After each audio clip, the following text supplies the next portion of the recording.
Well, as always, there's precedence. Namaste. Namaste. I remember the first Father's Day talk Martha and I heard when we came to the Temple of Universality, and Reverend Betty Tadaleski stood up here and told the story of when her father committed suicide and came back in spirit to talk to her and tell her it was all right.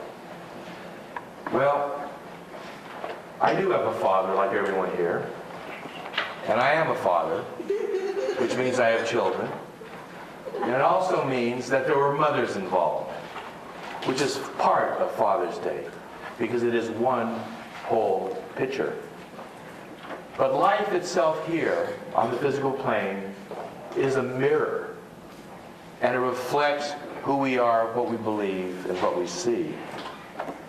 And I read somewhere that it is no accident that most see their fathers as removed, controlling, and judgmental, which is a reflection of the image most hold of God. And in fact, many do not even know their fathers, which is another accurate reflection of what believed to be the missing presence of God on this planet. I wrote a novel, and in those words, in that book, I made a remark that we appear to be orphans of a missing God. And so today I want to talk about my own path with my father. My father was born here in Tucson in 1911. He grew up during the Depression. It was hard. Not only was it hard, it was in Tucson, which meant it was hot. But he worked his way through this hardship, graduated from University of Southern California, which was no small feat during the Depression. He was hardworking, he was focused, as you had to be during that time, to rise above the conflict and hardships that were then happening in the United States during the 1930s and the 1940s. In 1942, he married my mother, who had also been born in Tucson. She had graduated during the Depression from the University of Arizona, and they raised 3 children during this tumultuous time. I was born in 1945 at the end of those periods of difficulty. The war ended, the Depression was over, and I was raised in that post-war period, what they call the baby boomers. My father raised us. He was an engineer. He was a civil engineer. And as such, he saw the world as an orderly place where if you put more order into it, it would turn out better. And being hardworking, he wished to install in his children those same virtues of hard work, fortitude, and discipline. 24/7, our lives were basically laid out by my father. Our relatives would come up from Los Angeles and see that chalkboard that my father had that listed what we were to do hour by hour throughout the day. Study, play the piano, weed, water the lawns, go to sleep, go to school, weed, study, play the piano, over and over and over. It was not a happy house. The rigidity of my father's approach to child rearing evoked the appropriate response in children who grew up in an era thinking, this isn't bad, but why are they doing it to us? And so it was. The war began and was not to end until many decades later, which I will talk about. I moved away to college. This was the 60s. Tumultuous. No one expected it to happen. Least of all our parents, who had worked hard and wanted to give this country another generation in thanks for what it had given them. Instead, it begat the hippies. We wanted it all now. And we went for it.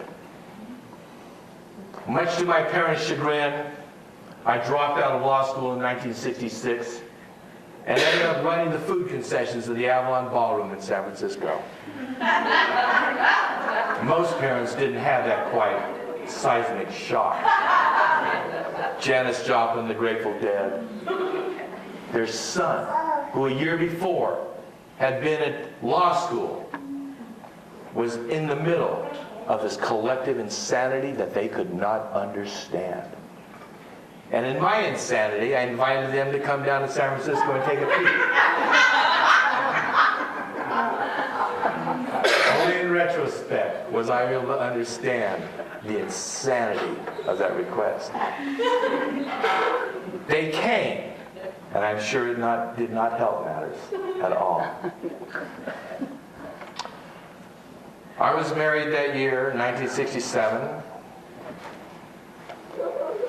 and life went on. It was never to be the same with my parents and I. I didn't bring my children home very often because I didn't want them subjected to that Chinese rigid discipline designed to ensure success in a world of hardship and opposition. I didn't want my children to have to deal with that infliction of discipline. And so I did not. When I was arrested in 1985, that seemed to make matters even worse between my parents and myself. But I had bigger concerns rather than worrying about my parents' reaction. I ended up getting a 10-year prison sentence. And I wasn't necessarily concerned about my parents. I was very much concerned about my children and what would happen to them. But I need not have worried. This is God's world. I had been told to let go, and I did. I had no idea where I was going to land, if I was going to land, or how it was going to turn out. Years later, I was told by a friend at my bail, at the request for bail from the federal government, and she told me that she had a conversation with my 9-year-old daughter that day. We were all hippies. And she said she turned to my daughter and said, "Well, Rebecca, what do you think of this?" And Rebecca said, "You know, I've been reading the Diary of Anne Frank, and this isn't that bad."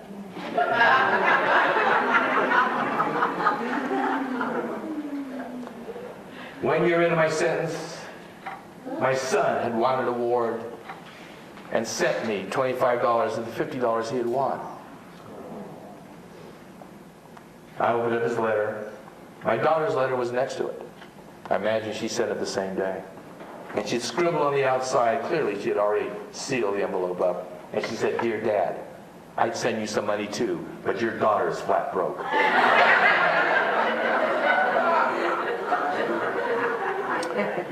I didn't see a lot of my children during those years. I remember calling my daughter up from prison and asking her about high school. She was now a sophomore. I said, "How is it, Rebecca?"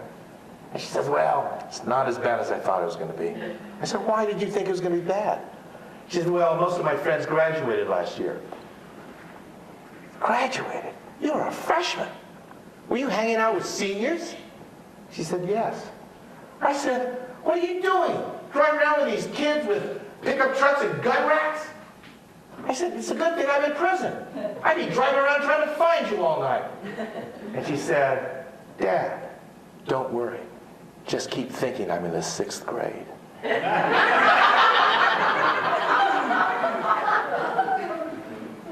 When my son was accepted into MIT, he wrote me a letter thanking me for my contribution in his life. He said it was what helped him get into that incredible school. I wrote him back and I said, "Benjamin, don't thank me. It's all you. I provided the sperm."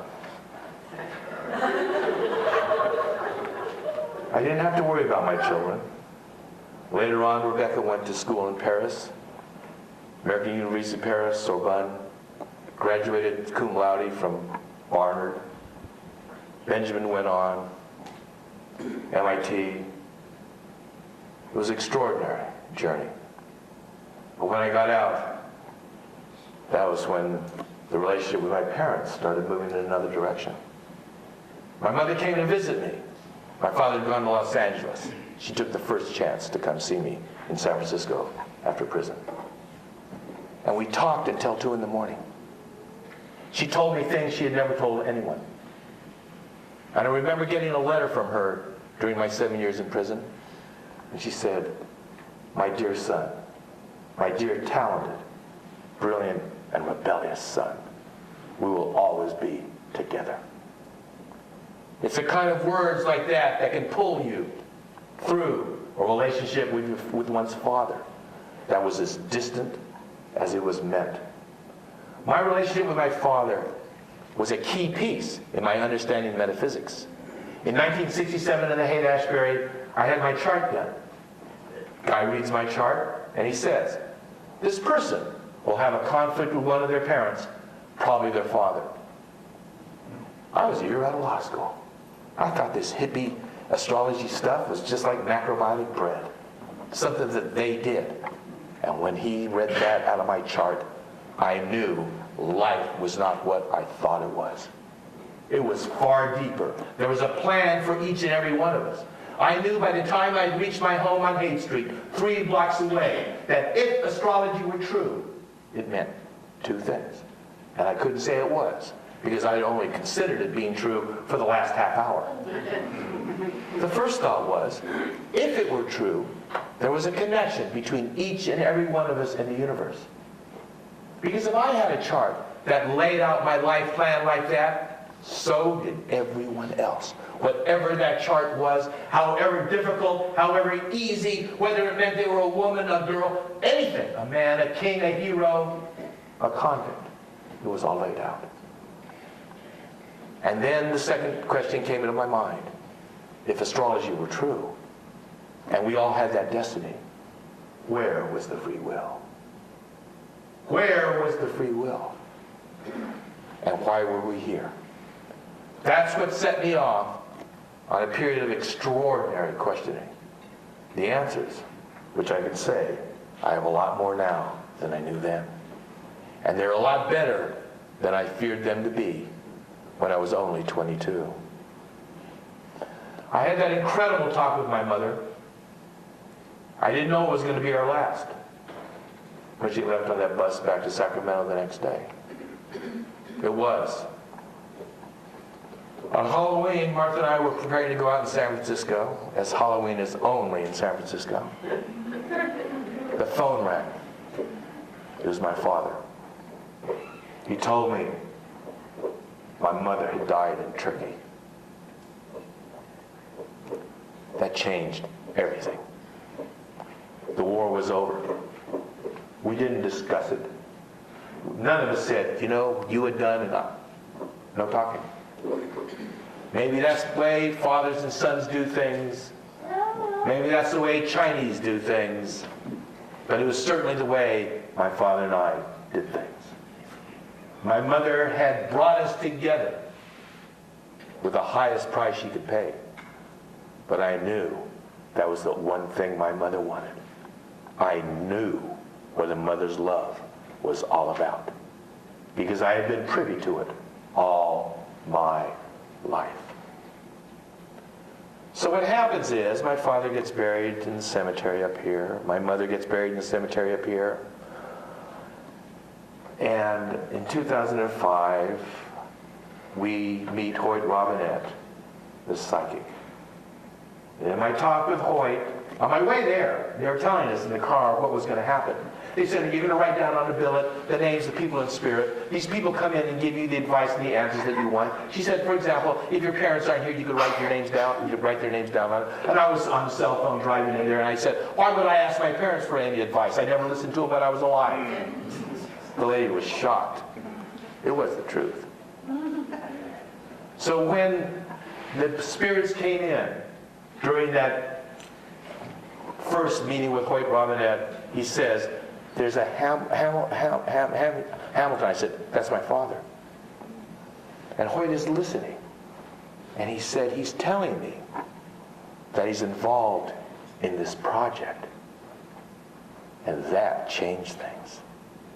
My father was involved in this project. My life was a project. I knew it was bizarre. Prison, Haight-Ashbury, presidential invitations, a trip to China with Dianne Feinstein. This is what my life was like in 2005 when I heard those words. And it had not yet even included a ministry talking on economics in Europe. So when he said my father told him that he was a part of this project, I saw it from a different angle. My father came into me in the next couple of years, through Hoyt again, through Reverend Christine Facetti's, and we had extraordinary conversations. He apologized. And I said, Dad, there's no need for apology. You were just doing what you were supposed to do. I was supposed to have a Capricorn father that was going to put a lid on my life, that when finally the lid flew off, I was going to fly further than I ever would if I'd been allowed to do what I wanted to do. And my father said, nonetheless, he still wanted to apologize. That next time, if there was a next time, he would do it better. He said he knew I was right in his heart when I was growing up with my rage and my anger at the establishment. But he didn't want to believe it was true, that it was deserved. But he said, you were right. So it was, our relationship was healed in an amazing way. Relationships, when you're a spiritualist, are ongoing. They don't end. They never do. We are lucky to know it. I was able to heal things that most people can't heal once one of the doors is shut. That's how truly fortunate I am. I want to say something, though. Something happened to me when I was in prison that was unexpected. I had meditated seriously when I was there.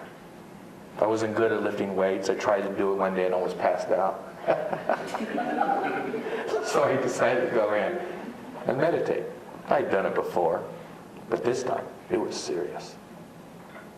Now what happened was, one day, I was somewhere else.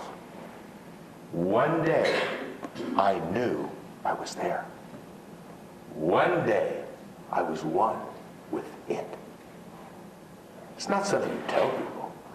You don't sit there and go to the officer, officer, I'm one with God.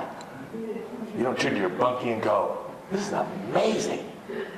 I am God realized. But I did hear a voice coming to me one day during that period of time and it said, hey, Schoon, wake up. And this voice answered in my head, I am awake. It is you who are still asleep. I don't know how long I was in that place, but when I was there, I knew this is what people gave up the world hoping they would get. I knew this is why people meditated. I knew this is why monks in the Far East put on a saffron robe and went begging. I knew this is why people removed themselves from the world. I didn't expect it to happen, and yet it did. I want to read something that came to me then about that experience.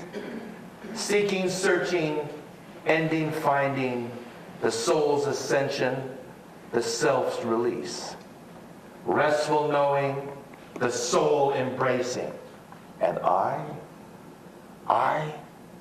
yes, oh yes, at long last, I. And then one day, it went away. I didn't ask for it to come. I didn't expect it to leave, but it did. And I came out just another one of those strange experiences that has happened to me in my life. And I thought about it. Why did it come? Why did it come to me? And why did it go? And last night, in the middle of the night, it hit me why it had come to me. Because we are in a world where it appears to most that there is no God. And to those who believe there is a God, it appears that God is demanding, controlling, wanting you to be a certain way. Laws, rules, how you should be, how you should act. And my experience taught me it was something else altogether. That's why I had it. It occurred to me that I was supposed to have that experience so I can come back and tell all of you that I saw Mom and Dad, that they're all right, that they love us, and we're all right too. Namaste.